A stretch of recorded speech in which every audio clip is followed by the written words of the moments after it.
Hi you guys, my name is Mo and I am the founder of Boards by Mo. And if you're watching this video, that means that you are about to create an exclusive Boards by Mo and Cheeselovershop charcuterie board.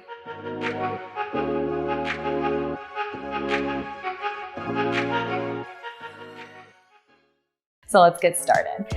Look, the first part of creating any charcuterie board is to get your favorite beverage. I am sipping on a little champagne, but you should go ahead and grab whatever you like. And let's talk about what actually came in your kit. So we have an assortment of meats and cheeses, so let's go through them. First, you're gonna have your Alouette Brie. This is absolutely one of my favorites, and we're gonna talk about how to style and make this so pretty on your board. Then we have a cranberry and orange peel goat cheese, which is perfect, seasonal, and wonderful for the holidays. Then we have an Esquero, which is an award-winning cheese, probably another one of my favorites. And then we have a Beehive cheese, which is a cheddar, and it is absolutely delicious again. And then we also have our Alouette garlic and herb spreadable cheese. We have some olives, an olive mix, and then a caramelized onion jam, a cranberry jalapeno jam, and then you have your French cured ham, which is very much like prosciutto, and then you have your hard salami. So this is what came in your kit, but when I'm making a charcuterie board, I always love to add some things out of my fridge. So I actually grabbed some fresh fruit out of my fridge, just some seasonal. I got some grapes, some strawberries, some raspberries, figs, cherries, an apple, and some chocolates, because you always have to add a little bit of sweetness. And then I grabbed some almonds and some caramelized walnuts, because I think that fits really well with the season as well, and some dried apricots. Oh, and you also got your rustic bakery crackers in your kit as well. So we have a lot of stuff going on here, but we're about to style this to make it like the perfect, most seasonal, most delicious charcuterie board. You're gonna need a cutting board, obviously. You're gonna need a knife, or maybe two, and then you're gonna need 4 little bowls. So if you wanna go ahead and grab that, and of course your actual charcuterie board. Now look, if you don't have something like this, you can totally just grab like a regular cutting board or even a platter. It doesn't really matter, because at the end of the day, no one's gonna care, and it's just gonna look so beautiful on top of that anyway. So we're gonna go ahead and start it. I'm gonna grab a couple of spoons and I'm gonna grab a knife. When you're building a charcuterie board, it's really important to get your largest items on first, so you know that you have space for everything else. So what we're gonna do with these little bowls is we're actually gonna fill them with the jams. You can leave them in the container, but I always just think it's so much prettier when you put them in the little bowls. So first, I'm gonna take this Divina caramelized onion jam. This is another one that is just so perfect for the holidays. Let's use this bowl for that. I like to have like a different assortment and style of bowls. I'm gonna set that down. And then in the little bowl, let's go ahead and do the cranberry jalapeno Janet's Finest compote. So next, we are gonna use one of our larger bowls and we're gonna fill it with the olives. Now look, olives can be like kind of runny and kind of wet. You kind of don't want those to be seeping into your cheeses. So I always like to put those in a little bowl and keep them contained. So we're gonna put this on this side. And then the last thing. So one of the cheeses that came in your kit is the Alouette garlic and herb spreadable cheese. So this is one that I actually like to put in another little bowl because it's just easier. Honestly, you can also leave it in here because this is really pretty. I just like to mix up the garlic and the herb in it. Hold on, need another spoon. I'm just dirtying a lot of dishes because I'm creating this video, but you absolutely do not need to. All right, so we're gonna go ahead and add this in here. This is probably like, you can eat this with anything, but it's really good with veggies too. So if you're doing any type of crudité or you have like carrots or celery in your fridge, you can also grab that to put on the board because this is a really good dip for that. We're gonna make this fluffy. And then we are going to add this on the board as well. So now you have your big items, right? And you can move these around as you're creating and just make sure it looks the way that you want. But now at least we know that we have space for these, and then we can move on to our next item, which will be the cheeses. So the first thing we're going to do is we are gonna take our wheel of Brie. Now here's like the rule of thumb when you're creating a charcuterie board. You never want to have a giant wedge of cheese on your board because it makes it really, really hard for your guests to either slice it or figure out how to slice it, and then it can just be awkward. So you're gonna take your knife. I have a cheese knife specifically, one with holes in it, so it's not going to get stuck in the cheese. You can use anything, just make sure it's sharp. You want it to cut all the way through without getting stuck.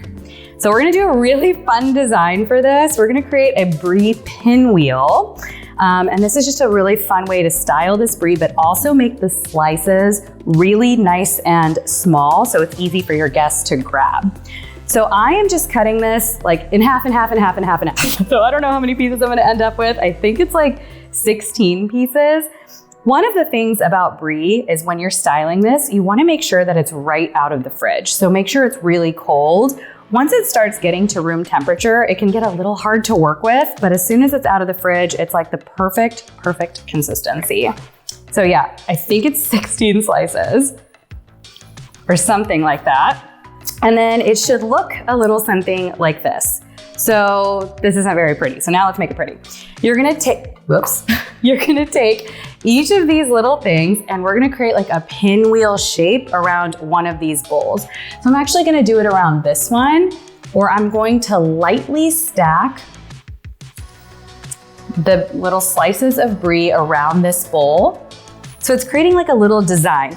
Now we just took this really boring white circle and we elevated it by turning it into a really simple design. And this Alouette Brie too, it has a really good consistency for this design. Sometimes like Bries can be super creamy and it gets really difficult to work with. The Alouette is not like that at all. This is the perfect one for styling. So you're gonna go all the way around. And don't worry if there's some parts that don't look perfect, you can make it look perfect afterwards. Or don't and just eat it, it'll be just fine too. All right, I'm gonna fix it up because mine's looking a little messy. I don't even know what to do with this so that I eat it. Okay, there was no room. There was no room for that one. And it's fine to take samples as you're eating. Okay. So you have your Brie pinwheel, you have this really pretty design. Next, we're gonna go in with our goat cheese. We're gonna stick to the soft cheeses right now because we wanna get them before they get to room temperature. So now you have your goat cheese. Now I have a wire cutter, which is really good for soft cheeses. It's okay if you don't have that, just stick with a really sharp knife. That's gonna make it easy for you to slice this. If you cut into the first slice of goat cheese, like I'm going to show you with a sharp knife, and it starts crumbling, then don't even worry about the rest of it and just leave it in this log. Because it's a soft cheese, it is easy for your guests to grab it. I'm just gonna show you how to style it because, well, that's what this video is. So I'm going to slice into this. Oh my gosh, look at that cranberry and orange. You can just see it in there. That's so yummy. Okay, so we're gonna slice. I'm going to lightly stack them on top of each other around the corner of the charcuterie board. So we're creating like another little design.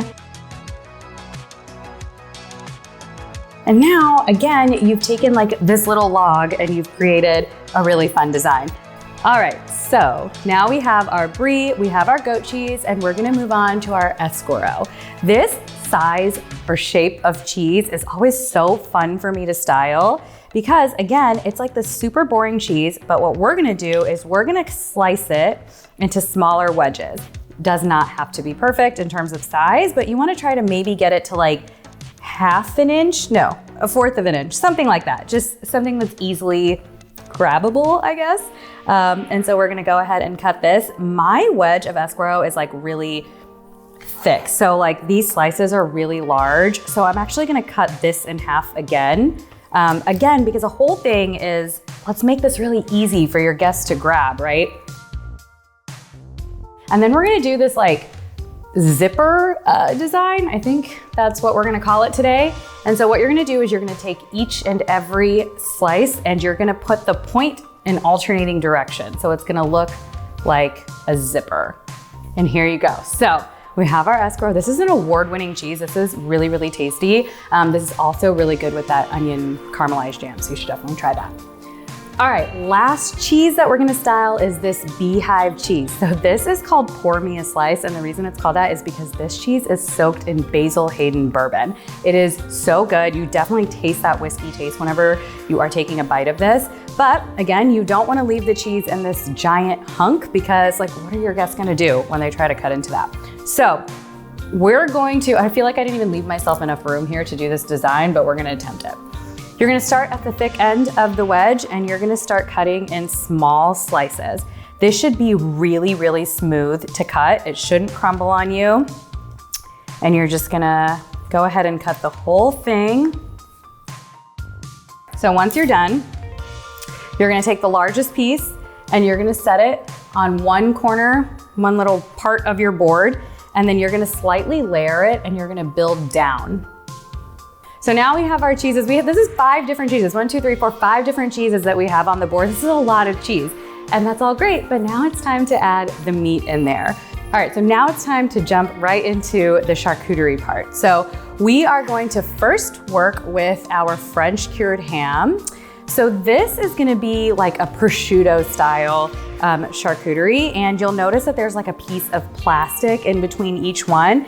We're actually gonna use that to our advantage today and see if we can do like a little prosciutto flower ruffle. I don't even know what to call it, you guys, but let's just see if we can do this. All right, so you're gonna take this piece of plastic and you're gonna fold it over. Leave the plastic on. You're gonna fold it over and you're gonna press it down and you're gonna like kind of make it tight, right? And then you're gonna pull that piece up. Let's see if we can do it without ripping it. Go slowly.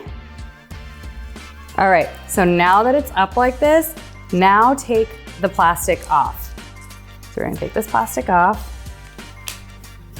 Prosciutto is like the hardest meat to work with, I think, when you're styling and designing, because if it's sliced too thin, it can totally just rip apart on you, and that's okay because it's still gonna taste great, so don't even worry about it. But if you can get it to look like this, you're gonna take this prosciutto, fold it in half, and you're gonna start like ruffling it. So you're gonna like pinch it at the very bottom, and so it ends up looking like this. So this, again, I feel like, I don't know, we're gonna call it a ruffle. We're just gonna call it a ruffle. And then you can start like placing it down and you can keep doing that. And it's gonna create this really pretty design with an otherwise like not that pretty meat, in my opinion. Now, if you have some prosciutto that's maybe sliced a little thin and you can't get this like ruffle happening, like don't even worry. You can just take the piece, take it off of the plastic, and if it's ripping, no big deal, because all you can really do here is you just take it and you kind of like lightly fluff it and you can set it down. And like it still looks totally fine, it still tastes totally fine, but not all prosciutto cooperates. So we've just learned, just go with it. It's totally fine. And then we have one more meat to play around with. So when you're making a charcuterie board, like the most important thing is variety. You want a variety of cheeses, so soft cheeses, hard cheeses, crumbly cheeses, and then you also want a variety of meat. So we have this thinly sliced French cured ham, but then now we also have a harder salami that is going to be just cut into like sliced rounds. So there's not much you can do here, to be honest. So you're just gonna take your knife and you're gonna cut them into like thinly sliced salami rounds. One thing I really like to do when I have rounds like this, and I also have the goat cheese, is to mirror the style of the goat cheese, but on the separate side of the board. So I'm gonna go ahead and take this and I'm gonna put it opposite the goat cheese and style it the exact same way. That way your eyes are kind of moving from one side of the board to the other. I have all my cheeses, and now we're gonna move on to like the add-ons. So we're gonna move on to fruit, we're gonna move on to the nuts, we're gonna move on to apricots. It's really like whatever you have in your fridge that you enjoy snacking on. This is also really good during the holidays because you probably have a lot of this already. So you can take a second to go rummage and grab whatever you need. I'm gonna switch out cutting boards and I'll be right back. Perfect, all right, so now we're gonna move on to the fruit. You guys have worked really hard to get this far, so we're gonna take a little break. All right, cheers, and now we're gonna move on to the fun stuff. So when you have a cheese board that's at this stage, there's nothing wrong with this. You can absolutely leave it this way. It is gonna be delicious. Everyone's going to love it. I like to fill mine up with some pops of color. Cheese is all typically the same color, meat's all the same color. So it's nice to add a little something extra. I like to use some grapes, fresh strawberries. Let's add some apples.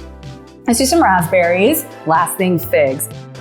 So I feel like I didn't leave much room here, but we're gonna add some pops of orange because we're still talking fall, Thanksgiving, like holidays, right? These little pops of orange are dried apricots, and they look really, really good next to strawberries because there's a good contrast between the red and the orange. So anywhere that I put a strawberry, I'm just gonna add a couple of these dried apricots so it can pop. I always like to add something savory and crunchy, so we're gonna add some Marcona almonds. Then I have some caramelized walnuts. And then last thing is the crackers, which I left no room for. So you can just leave these in the bowl on the side and it'd be totally fine. It's probably easier for everyone to grab it that way as well. But at the end of the day, oh wait, no, I forgot the chocolates. Okay, hold on. These little pops of color are everything. And if you're making this during Thanksgiving, like go to whoever's making the turkey and steal some of their like poultry garnish because that's all this is. I like using rosemary or thyme. You can use sage, you can use mint, basil, like literally whatever you have. And I just like to tuck it in spaces where maybe there's like a lot of the same color. I'm gonna cut this one in half and I'm gonna put a little bit right here. Now you're done. You literally just made a cheese board and I hope it was the best experience for you. Your guests are gonna love you. You're gonna be the absolute hostess with the mostest. Thank you so much for watching along and building along with me. And please send me your pictures, tag @BoardsbyMo. I want to see them and I hope you have a wonderful holiday season.